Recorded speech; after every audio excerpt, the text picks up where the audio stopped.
Shalom dan puji Tuhan atas kebaikan Tuhan pada setiap kita, sehingga hari ini kita boleh bersama lagi mendengar dan mempelajari firman Tuhan. Tajuk renungan kita hari ini ialah kematangan perlukan masa. Benarkah? Firman Tuhan dalam 2 Timotius 4 ayat 11 mengatakan, "Hanya Lukas yang tinggal dengan aku. Jemputlah Markus dan bawalah ia kemari, karena pelayanannya penting bagiku." Sahabat yang dikasihi, bacaan kita hari ini kita boleh baca di dalam 2 Timotius 4 ayat 9 hingga 15. Di sini Rasul Paulus menulis kepada Timotius dari dalam penjara, dalam suasana yang penuh kesunyian dan menjelang akhir hayatnya. Ilustrasi. Yohanes Markus adalah anak kepada Maria dan teman kepada Rasul Petrus. Dia pernah ikut serta bersama Paulus dan Barnabas dalam perjalanan misi Injil yang pertama, tetapi meninggalkan mereka di tengah jalan dan pulang ke Yerusalem.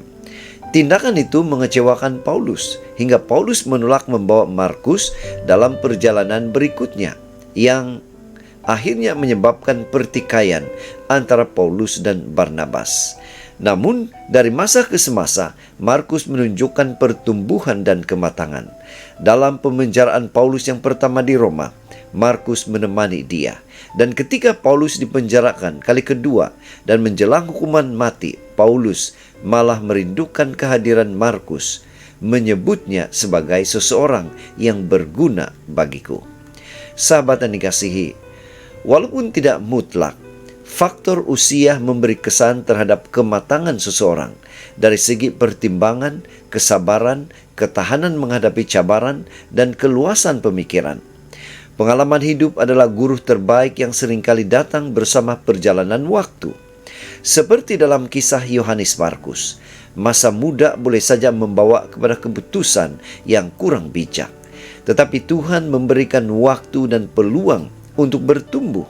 Paulus sendiri akhirnya mengakui perubahan Markus dari seorang yang dianggap mengecewakan menjadi seorang yang penting dan berguna di dalam pelayanan. Sahabat yang dikasihi, kesimpulan daripada renungan ini ialah kematangan bukan datang sekelip mata. Ia memerlukan waktu, pengalaman, dan proses yang panjang.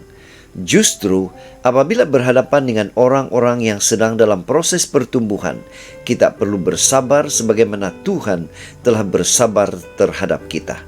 Jangan cepat menilai atau menghakimi. Sebaliknya, berilah ruang bagi Tuhan untuk bekerja dalam hidup mereka. Itu makanya saudara, doa kita hari ini.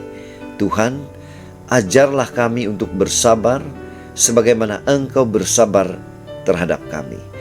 Ampuni kami atas keputusan dan tindakan yang pernah kami sesali di masa lalu. Terima kasih karena Engkau tidak menyerah terhadap kami.